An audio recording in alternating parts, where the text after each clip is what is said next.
అందరికీ నమస్కారం. ఈ రోజుకి మూడో రోజు నడుస్తుంది.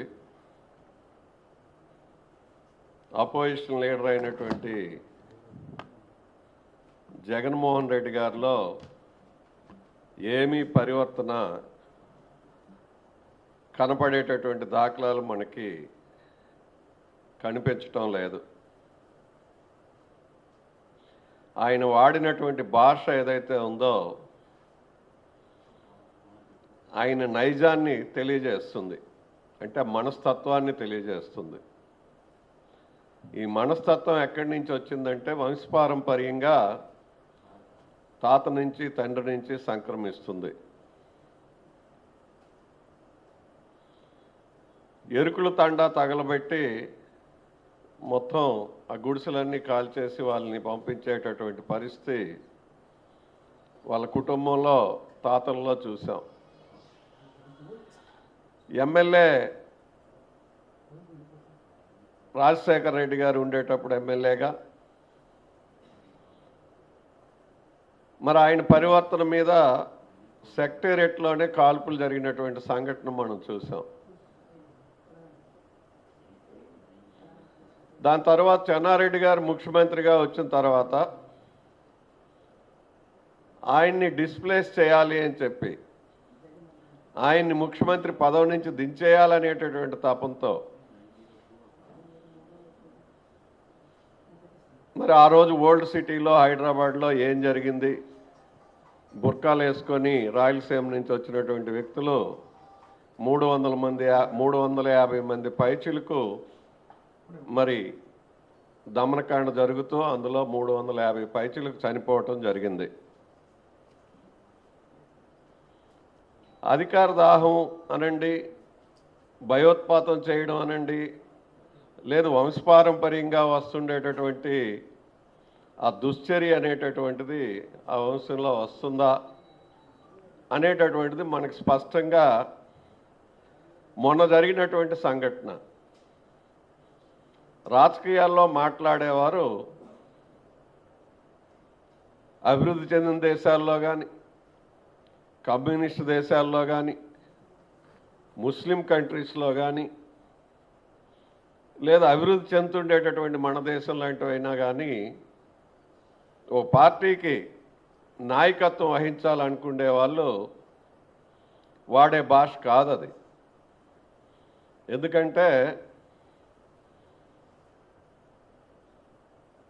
రాజకీయంలో ఆయన ఇప్పుడు అపోజిషన్ లీడర్.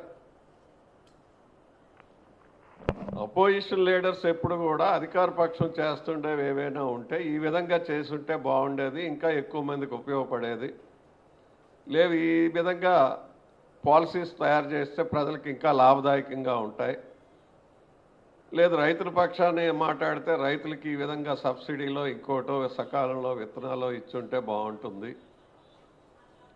లేదు ఇరిగేషన్ విషయాలకు వస్తే ఓ బాగానే ఉంది, నదులు అనుసంధానం చేశారు, అక్కడ 14 లక్షల ఎకరాలు మీరు బాగానే చేశారు, 14 లక్షల ఎకరాలు కృష్ణా గుంటూరు జిల్లాలో సేవ్ చేశారు, కానీ ఇంకా ఎక్కువ వచ్చేటటువంటి నీరుని ఆ పైన కృష్ణా వాటర్ని రాయలసీమ జిల్లాలకు ఈ విధంగా పంపిణీ చేస్తే బాగుంటుంది, ఈ కాలువని కొంచెం ఎక్స్టెండ్ చేస్తే బాగుంటుంది అని చెప్పి పొలిటీషియన్లు చెప్తారు తప్ప నడి రోడ్డు మీద కాల్చేస్తాం, పొడి చేస్తాం, కూనీలు చేసేస్తాం. కూనీలు చేయడానికి నువ్వు పొలిటికల్ నాయకుడు కావాలా? రాజకీయవేత్తగా జనంలో తిరిగి నువ్వు కూనీలు చేస్తావా? మరి రాజకీయం ఎప్పుడు చేస్తావు? నువ్వు ప్రజల కోసం ఎప్పుడు ఆలోచిస్తావు? ప్రజా సమస్యల గురించి ఎప్పుడు ఆలోచిస్తావు అనేటటువంటి మరి ఆ జ్ఞానం ఇక్కడ పూర్తిగా లోపించింది అనేటటువంటిది ఆ భాష వల్ల, ఆయన మాట్లాడిన తీరు వల్ల అక్కడ కనిపించేటటువంటిది మనకి ఆ విధమైనటువంటి మనస్తత్వం కనిపిస్తుంది. ఎరుకుల వాళ్ళ దగ్గర నుంచి తీసుకుంటే వాళ్ళ తాత నుంచి తండ్రికి సెక్రటేరియట్లోనే ఆయన మీద కాల్పులు జరిగాయి, ఎందుకు జరిగాయి అనేది ఆ కుటుంబమే జవాబు చెప్పాలి ప్రజలకి. అదేవిధంగా చెన్నారెడ్డి గారు మళ్ళీ నేను రిపీట్ చేస్తున్నాను, కానీ సెక్రటేరియట్లో మీటింగ్ పెట్టి ఆల్ పార్టీని పిలిచేటప్పుడు 89, 90స్లో నేనే ఆ మీటింగ్కి వెళ్ళాను. ఆయన కంటతడి కూడా పెట్టుకున్నారు. నాకు ఈ ముఖ్యమంత్రి పదవి అక్కర్లేదు, జనాన్ని ఈ విధంగా పదవుల కోసం మా వాళ్ళే రాయలసీమ నుంచి తీసుకొచ్చి చంపేస్తుంటే కావాలంటే సెక్రటేరియట్లో GADలో ఆ వర్డ్స్ ఉంటే తీసుకోమనండి. అఫీషియల్ మీటింగ్ పెట్టి ఆయన యాజ్ ఏ ముఖ్యమంత్రిగా సెక్రటేరియట్లో ఆయన ఛాంబర్లో మీటింగ్ పెట్టి ఆల్ పార్టీ మీటింగ్ పిలిస్తే తెలుగుదేశం పార్టీ తరఫున అప్పుడు నేను వెళ్ళా.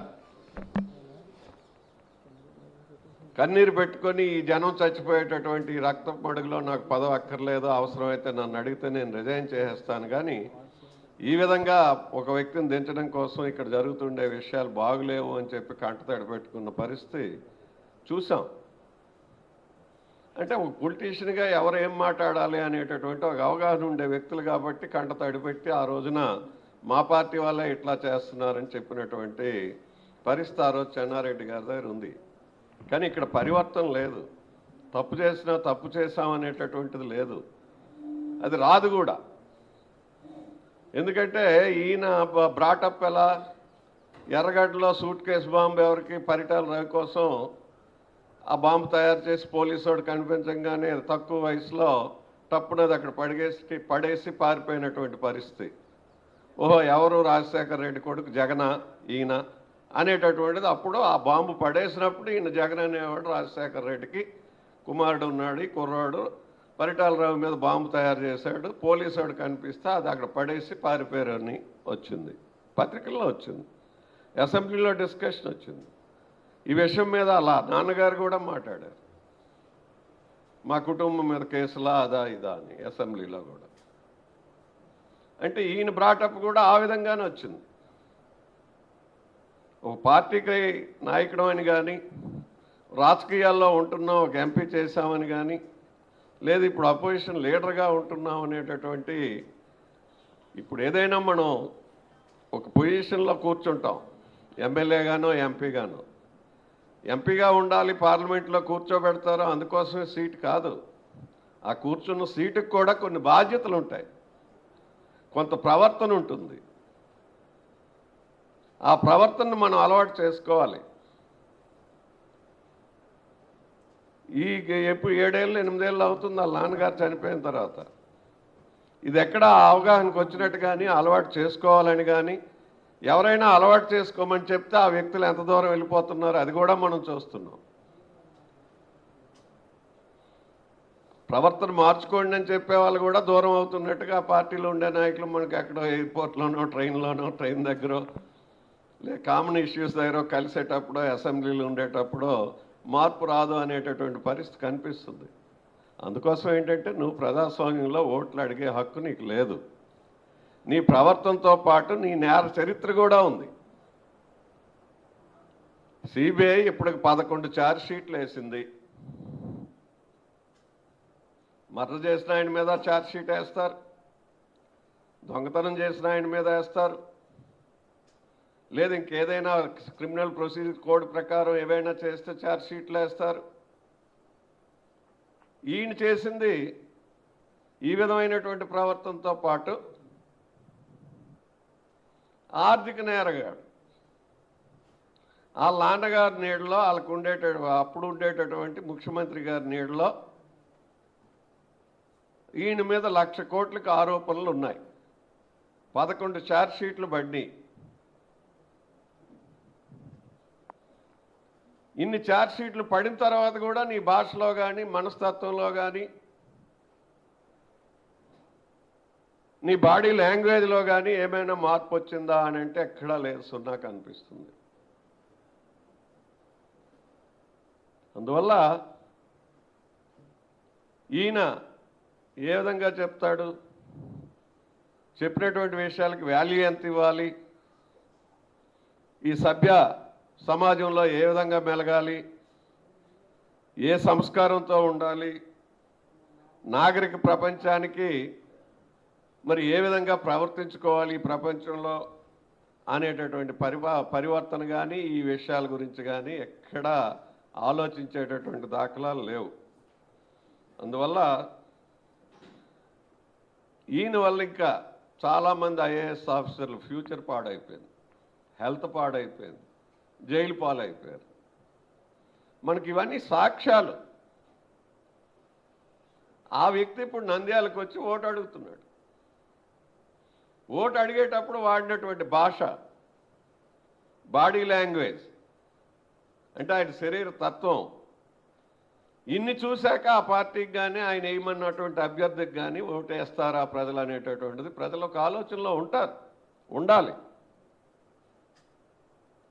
బుద్ధి చెప్పాలి ఇలాంటి వాళ్ళకి. సమయం వచ్చినప్పుడే ప్రజలు బుద్ధి చెప్పాల్సినటువంటి పరిస్థితి ఇలాంటి వ్యక్తులకి ఉంటుంది.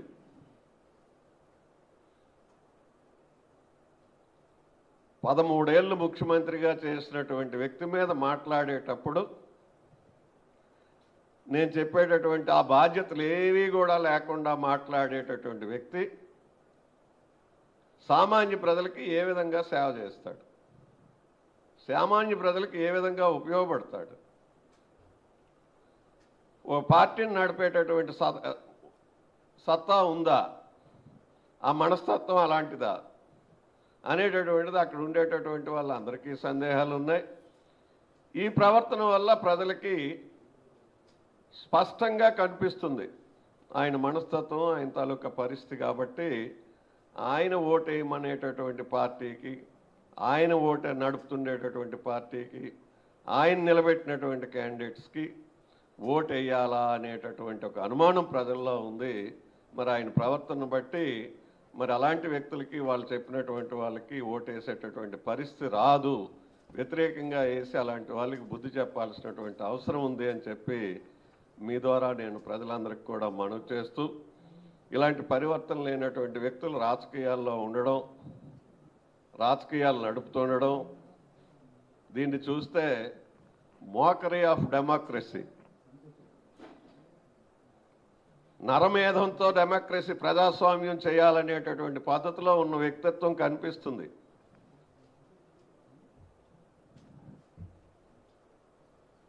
నరమేధం చేసినా పర్వాలేదు కానీ ప్రజాస్వామ్యంలో మాకు ఓట్లు వేసేయండి అని చెప్పి ఈ మనస్తత్వాన్ని మీరు ఇక్కడ ఆపండి, ఓ బుద్ధి చెప్పండి అని చెప్పి ప్రజలందరికీ కూడా మనవి చేస్తున్నాం. Thank you very much.